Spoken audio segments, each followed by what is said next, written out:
coming again. And he'll fight his way down right around the 12. Just a gain of a yard there, and now it'll be third down.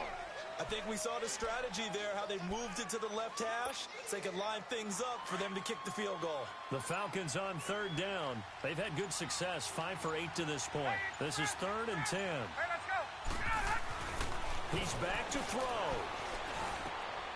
And he's got it. It's caught for a touchdown. And they have taken the lead here in the final seconds.